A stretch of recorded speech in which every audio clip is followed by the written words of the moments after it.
श्री शिवाय नमस्तुभ्यम। हर हर महादेव। दोस्तों, आप सभी लोग जानते हैं कि 5 अप्रैल 2025 यानी शनिवार को पड़ रही है चैत्र महीने की नवरात्रि अष्टमी तिथि। और दोस्तों, ये वो तिथि है जो चैत्र महीने में पड़ने वाली सबसे बड़ी तिथि है, क्योंकि यह शनिवार के दिन पड़ रही है और इसका बहुत ही बड़ा और विशेष महत्व होता है। पूज्य गुरु जी ने कहा है, अगर कभी भी मौका लग जाए और चैत्र महीने की दुर्गा अष्टमी तिथि शनिवार को पड़ जाए तो आप लोगों को 11 चावल के दाने का उपाय तो अवश्य ही करना चाहिए। इन दोनों का संयोग बहुत ही कम आता है और इस दिन कन्या पूजन भी किया जाएगा। और दोस्तों, पूज्य गुरु जी ने अपनी शिव महापुराण की कथा में बताया है, इस दिन आपको 11 चावल दाने वाला उपाय तो अवश्य ही करना चाहिए, क्योंकि ऐसा दिन पूरे साल में सिर्फ एक ही बार आता है। और दोस्तों, आप सभी लोग जानते हो कि शनिवार अष्टमी का अगर सबसे बड़ा कोई उपाय है तो वो 11 चावल के दाने वाला उपाय है। तो दोस्तों, इस शनिवार के दिन आप लोगों को इस 11 चावल दाने वाले उपाय को जरूर करना है। बहुत सारे लोग होंगे जिन लोगों ने इस उपाय को न किया हो, मतलब पूरा साल निकल गया और उन्होंने किसी भी दिन इस 11 चावल दाने वाले उपाय को न किया हो। पर दोस्तों, आपके पास एक आखिरी मौका बचा हुआ है जो कि 5 अप्रैल के दिन है। तो इस दिन आप लोगों को इस वाले उपाय को जरूर कर लेना है। भले ही आपने पूरे साल भर इस उपाय को ना किया हो, पर अगर आपने इस चैत्र महीने के अष्टमी के दिन अगर इस वाले उपाय को कर लिया तो आपको इस उपाय को करने का वो फल मिलेगा जिसकी आपने कभी कल्पना भी नहीं करी होगी। इसीलिए आप लोग इस वाले उपाय को एक बार जरूर कर लेना, ताकि आप लोगों के हाथ से यह मौका ना जा सके और आपको इस उपाय को करने का फल मिल सके। दोस्तों, यह उपाय पंडित जी ने अपनी अभी की ही शिव महापुराण की कथा में बताया है, जिस उपाय को आज हम आपको बहुत अच्छे से समझाने वाले हैं। इस वीडियो को देखने के बाद इस उपाय को समझने के लिए आपको कोई और वीडियो को देखने की जरूरत नहीं पड़ेगी। तो चलिए दोस्तों, उपाय को शुरू करते हैं। देखिए, यह इस चैत्र महीने के शनिवार के दिन यह इतना खास होता है, इतना महत्वपूर्ण होता है। देखा गया है कभी कभी बड़े बड़े पूजा पाठ अनुष्ठान से जो मनोकामना पूर्ण नहीं होते, वो इस चैत्र महीने के दुर्गा अष्टमी के दिन एक छोटे से उपाय करने से ही आपकी मनोकामना पूर्ण हो जाती है। और बहुत सारे लोगों ने इस उपाय को किया भी है और उनको इस उपाय को करने का फल भी जरूर मिला है। अगर आप लोग भी इस उपाय को शनिवार अष्टमी के दिन करना चाहते हैं तो आप इस उपाय को पहले अच्छे से समझ लेना, सुन लेना, उसके बाद करना। आपको इस उपाय का फल जरूर मिलेगा। और इस उपाय को कर लेने से आपके घर में चाहे किसी भी प्रकार की दुख और समस्या क्यों ना चल रही हो, आपको उसका कारण भी नहीं पता है कि भाई यह समस्या किस कारण से चल रही है। उसका कुछ भी कारण हो सकता है, जैसे पितृदोष हो सकता है या किसी भी तरह का मंगल दोष भी हो सकता है।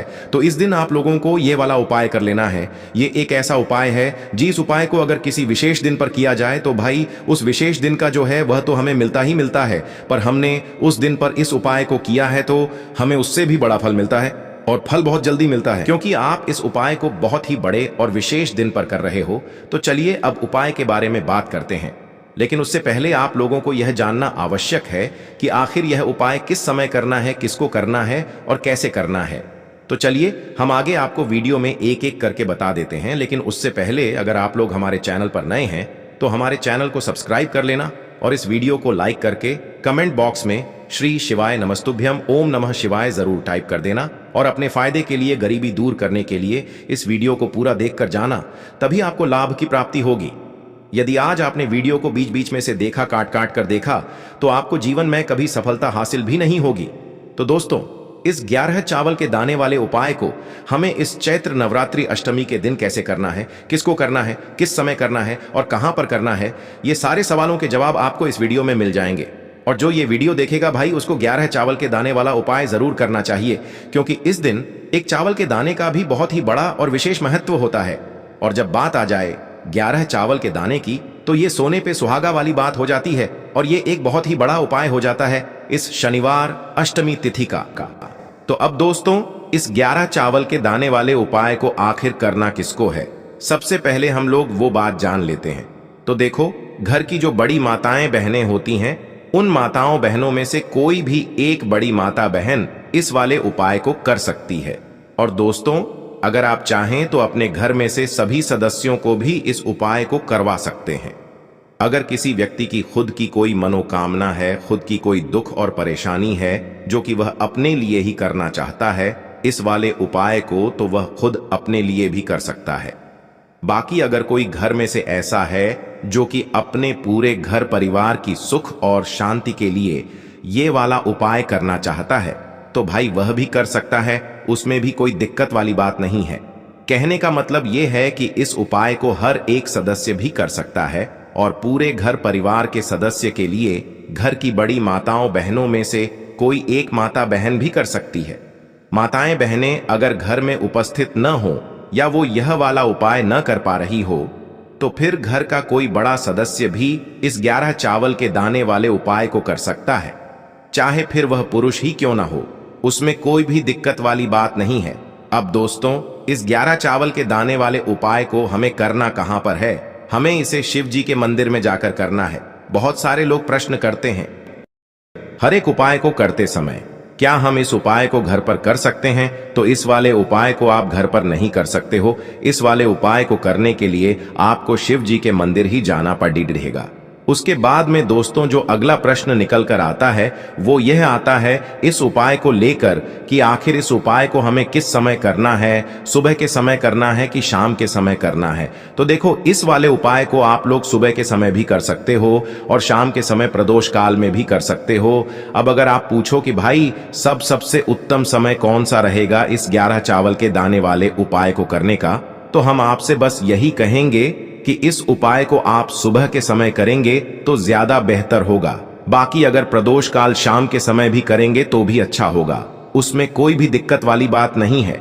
तो अब दोस्तों जो अगली सबसे बड़ी और महत्वपूर्ण बात आती है वो यह आती है कि सुबह अगर हम उपाय को करेंगे तो हमें कितने बजे से लेकर कितने बजे तक के बीच में करना है, और शाम के समय प्रदोष काल में करेंगे तो हमें कितने बजे से लेकर कितने बजे के बीच में करना है। तो देखो, सुबह जितनी जल्दी हो सके आप उपाय को करने की कोशिश करना। बाकी अगर किसी कारणवश लेट भी हो जाओ, थोड़ी देर भी हो जाए, तो 10 या 11 बजे तक भी आप उपाय कर लेना, पर 12 बजे से ज्यादा देरी ना हो, ठीक है? इस बात का ध्यान रखना। उसके बाद में दोस्तों अगर शाम के समय प्रदोष काल की बात करें, प्रदोष काल का जो समय होता है वो शाम के 6 बजे से शुरू हो जाता है। मतलब शाम के 6 बजे से लेकर 7 बजे के बीच का जो समय होता है ये समय प्रदोष काल का समय होता है। पर अभी जो मौसम चल रहा है इस मौसम में जो है शाम बहुत देरी से होती है, तो आप इस उपाय को 7 या 8 बजे के बीच में भी कर सकते हो। मतलब शाम के 6 बजे से रात 8 बजे के बीच में आप कभी भी इस वाले उपाय को कर सकते हो, उसमें कोई भी दिक्कत वाली बात नहीं है। अब दोस्तों यहां पर इस उपाय को लेकर एक और सबसे बड़ी बात यह निकल कर आती है कि इस 11 चावल के दानों को हमें लेना कहां से होता है, और हमें इस उपाय को करने के साथ में क्या और कुछ भी सामग्री ऐसी होती है जो शिव जी के मंदिर लेकर जानी पड़ती है। तो देखो यहां पर हम आपको बता दें, सबसे पहले आप लोग ये जान लो कि यह जो 11 चावल के दाने वाला उपाय है, सिर्फ और सिर्फ आप उपाय की सामग्री लेकर कभी भी शिव जी के मंदिर मत जाना, क्योंकि हमें भगवान के सामने यह नहीं दर्शाना है कि अगर हम भगवान शिव जी के मंदिर आए हैं तो अपने फायदे के लिए आए हैं। तो इसलिए जो भी पूजन सामग्री है उपाय सामग्री है। 11 चावल के दाने, इसके साथ में आपको पूजन सामग्री भी जरूर लेकर जाना है। देखो, अगर सुबह के समय उपाय कर रहे हो तो सीधी सी बात है, 1 लोटा जल तो आप लेकर जाओगे ही जाओगे। वही 1 लोटा जल अगर मिट्टी का जल हो तो बहुत अच्छा रहेगा। मिट्टी का जल कैसे बनाया जाता है इसके लिए हमने पहले से बहुत सारी वीडियोस बना दी है। आपके पास इस दिन एक आखिरी मौका रहेगा मिट्टी का जल शिव जी पर चढ़ाने का और उपाय को करने का। बहुत बड़ा आपको इस दिन फल मिलेगा, तो इसलिए इस दिन हो सके तो भाई मिट्टी का जल चढ़ाना, तो अपने साथ में कम से कम 1 लोटा जल तो आपको लेकर जाना ही जाना है। अगर मिट्टी का जल नहीं है तो घर का जल भी आप इस्तेमाल कर सकते हो। इसके अलावा जो भी पूजन सामग्री है, देखो 11 चावल के दाने ये अलग आपके रहेंगे और जो आपकी पूजन सामग्री रहेगी वो अलग रहेगी। पूजन सामग्री में आप जो भी चीज लेकर जाना चाहे वो लेकर जा सकते हैं, उसमें कोई भी दिक्कत वाली बात नहीं है। वहीं अगर हम बात करें शाम के समय की, तो शाम के समय शिव जी पर जल नहीं चढ़ता है, इसीलिए शाम के समय आप लोग एक दीपक तैयार कर लें जो कि गोल बत्ती का आटे का शुद्ध देसी गाय का घी का होगा, है ना? इस बात का आप लोगों को ध्यान रखना है, और इस दीपक को आपको घर से जलाकर नहीं लेकर जाना है, भगवान शिव जी के मंदिर में जाकर ही जलाना है। इस बात का भी आप लोगों को ध्यान रखना है। अब दोस्तों यहां पर हमें इस बात को समझना है कि यह 11 चावल के दाने हमें लेना कहां से है। क्या हमें दुकान से लेकर आना है, या हमें अपने घर से लेना है, या कहां से लेकर आना है, और कौन से चावल लेना है? क्योंकि चावल भी बहुत प्रकार के होते हैं।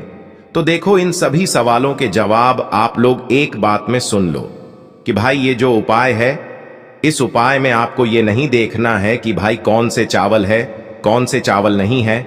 बस जो भी चावल ले रहे हो वो चावल का दाना सबूत होना चाहिए, मतलब साबुत होना चाहिए, टूटा हुआ नहीं होना चाहिए, कटा पिटा नहीं होना चाहिए। ये बात आपको ध्यान रखना है। बाकी आपका चावल बासमती हो या सादा चावल हो या कोई सा भी चावल हो, उसमें कोई भी दिक्कत वाली बात नहीं है। तो सीधी सी बात है कि आपके घर के रसोई घर में जहां पर आप भोजन बनाते हो, वहां पर जो भी चावल आपके उपस्थित हो, उन चावलों में से अपनी एक कटोरी भर लेना या एक मुट्ठी चावल अलग से निकाल कर रख लेना, क्योंकि हम 11 चावल ही यहाँ पर इस उपाय में लेने वाले हैं। तो हमें यह चावल के दाने गिनकर निकालने पड़ेंगे। इस बात का आप लोगों को ध्यान रखना है। तो अपने उस चावल की कटोरी में से या चावल में से 11 ऐसे चावल के दाने आप लोग निकाल लो जो कि टूटे हुए ना हो, कटे पिटे ना हो, जिनमें कोई दाग ना लगा हुआ हो, है ना। अच्छे साबुत चावल के दाने 11 दाने आप लोग निकाल कर रख लो और इन्हें किसी भी एक कागज की पुड़िया में या किसी एक छोटी सी कटोरी में आप लोग रख लो, ताकि यह सुरक्षित रहे। आपके एक भी चावल का दाना इधर उधर ना हो और आपका उपाय भी पूरा अच्छे से हो जाए। तो भाई जैसे ही आपका उपाय की जो सामग्री है, 11 चावल के दाने ये तैयार हो जाते हैं, उसके बाद मैं आपको जो भी अपनी पूजन सामग्री है, सुबह के समय कर रहे हो तो 1 लोटा जल या पूजन सामग्री जो लेकर जाना चाहो उसकी भी तैयारी कर लेना। और शाम के समय जा रहे हो तो भाई अपना जो दीपक है उसे तैयार कर लेना, ठीक है। और उपाय को करते समय शुद्धता का विशेष रूप से ध्यान रखना, ठीक है। सुबह सुबह स्नान करने के बाद ही उपाय को करने की आप लोग तैयारी करना। उसके बाद अगर शाम के समय की बात करें तो शाम के समय आपको स्नान करने की जरूरत नहीं है, पर शुद्धता का ध्यान रखना है। आपको स्नान तो नहीं करेंगे, आप हाथ मुंह धोकर भी इस वाले उपाय को शाम के समय प्रदोष काल में कर सकते हैं। इसमें कोई दिक्कत वाली बात नहीं है। तो आप अपने उपाय की पूरी सामग्री तैयार करके आपके पास ही में जो आपका शिव मंदिर हो वहां पर पहुंच जाइए। सबसे पहले शिव मंदिर में जाकर आप लोगों को उपाय नहीं करना है, पहले भगवान के दर्शन करना है, भगवान से आशीर्वाद प्राप्त करना है। फिर शिव जी की शिवलिंग के पास में आना है। शिवलिंग के पास में आने के बाद आप जो पूजन सामग्री लेकर आए हुए हैं, जैसे कि सुबह गए हुए होंगे तो 1 लोटा जल और जो भी पूजन सामग्री लेकर आए हैं, आप उनसे भगवान शिव जी की पूजन कीजिए। सबसे पहले तो 1 लोटा जल ही चढ़ेगा, उसके बाद में आपकी पूजन सामग्री चढ़ेगी। उसके बाद में अगर दोस्तों शाम के समय अगर आप इस उपाय को कर रहे हो तो अपने साथ में कम से कम एक जो दीपक है गोल बाती का, जो आप अपने साथ में लेकर गए हो, उस दीपक को मंदिर में जाकर अपनी माचिस से जलाना है और उस दीपक को शिवलिंग के पास में रखना है, ठीक है। इस दीपक को रखने के बाद ही आप लोगों को अपना ये वाला उपाय शुरू करना है। और दीपक को ज्यादा पास में मत रखना, वैसे भी गर्मी पड़ रही है, भगवान शिव जी को आंच नहीं लगनी चाहिए, है ना। तो भाई जैसे ही आपकी पूजा अर्चना हो जाती है, आप भगवान शिव जी को प्रसन्न कर लेते हैं। उसके बाद में शिवलिंग के पास ही में आप कहीं पर बैठ जाइए, सामने या आसपास जिस जगह पर आपको बैठना हो वहां पर बैठ जाइए और अपने वह 11 चावल के दाने अपने सामने निकाल कर रख लीजिए, क्योंकि अब यहाँ पर उपाय को यहाँ पर करने की आपको तैयारी करना है। और इस तरीके से जब आप उपाय करेंगे, पूजन सामग्री करने के बाद, पूजन अर्चना करने के बाद, तो आपको उपाय का फल बहुत जल्दी और बहुत बढ़ा होकर मिलेगा।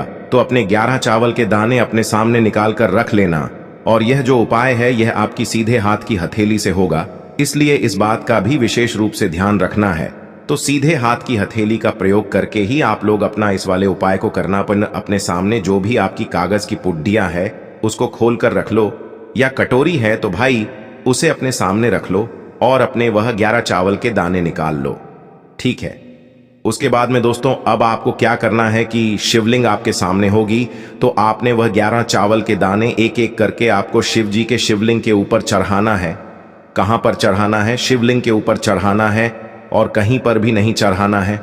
आपको अपने हथेली से तो शिवलिंग के ऊपर चढ़ना है, भले ही फिर वो अपने आप जलाधारी पर गिर जाए या मतलब वहीं पर गिर जाए, उसमें कोई दिक्कत वाली बात नहीं है, पर आप चढ़ाओ शिवलिंग के ऊपर ही।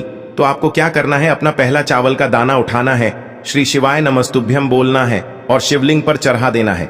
इसी तरीके से दूसरा चावल का दाना उठा है, शिवलिंग पर चढ़ाना है और मंत्र बोल देना है, और फिर तीसरा चावल का दाना उठाना है, श्री शिवाय नमस्तुभ्यम बोलना है और चढ़ा देना है।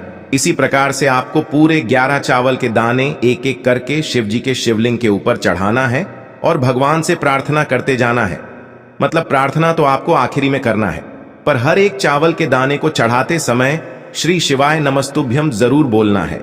उसके बाद ही में यह चावल का दाना शिवलिंग के ऊपर आपको चढ़ाना है। जैसे ही आपके 11 चावल के दाने शिवलिंग के ऊपर चारहच जाते हैं, तो भाई उसके बाद में आपको क्या करना है, भगवान से अपनी मनोकामना बोलना है। मनोकामना भी कब बोलना है, जब आपका 11 चावल का दाना आपके सीधे हाथ की हथेली में हो और आप उसे चढ़ाने के लिए जा रहे हो। श्री शिवाय नमस्तुभ्यम बोलकर उस आखिरी चावल के दाने को शिवलिंग के ऊपर चढ़ा देना और भगवान से फिर अपनी वह मनोकामना बोल देना, जिस मनोकामना के लिए आप लोग अपना यह वाला उपाय कर रहे हो। जिस भी दुख और परेशानी के लिए आप लोग अपना यह वाला उपाय कर रहे हो, उसके बाद में जैसे ही आप अपनी मनोकामना बोल देते हो, आपका यह वाला उपाय पूरा हो जाता है। पर दोस्तों, उपाय को करने के बाद आप लोगों को 2 मिनट भगवान शिव जी के मंत्र का जाप जरूर करना है, और मंत्र का जाप करने के बाद भगवान से एक और बार प्रार्थना करना है अपनी मनोकामना के लिए या अपनी जो भी दुख और परेशानी है उसके लिए। इसके बाद में आप लोग भगवान को देखकर, भगवान से प्रार्थना करके, उनसे आशीर्वाद लेकर वहां से उठ सकते हैं और अपने घर पर जा सकते हैं। बस दोस्तों, यहां पर यह वाला उपाय पूरा हो जाता है। इस तरीके से जो भी व्यक्ति छोटी छोटी चीजों का ध्यान रखते हुए इस 11 चावल के दाने वाले उपाय को करेगा, निश्चित सी बात है उसे उसकी मनोकामना जल्द ही पूर्ण होगी और जो भी दुख और परेशानी है वो भी बहुत ही जल्दी दूर होंगे। और दोस्तों, अगर आपको हमारी ये वीडियो पसंद आई हो तो हमारे इस वीडियो को लाइक और चैनल को सब्सक्राइब जरूर करें। हर हर महादेव, ओम नमः शिवाय। देखो, इस उपाय के लिए आपको लेना है एक गोल बाती का दीपक। आप चाहें तो मिट्टी का ले सकते हैं या फिर घर से शुद्ध आटा मढ़कर उसका दीपक आप तैयार कर सकते हैं। इसके बाद आपको लेना है शुद्ध गाय का घी। अगर वो नहीं है तो कोई भी देसी घी इस्तेमाल कर सकते हैं, जिससे आपको दीपक प्रज्वलित करना है।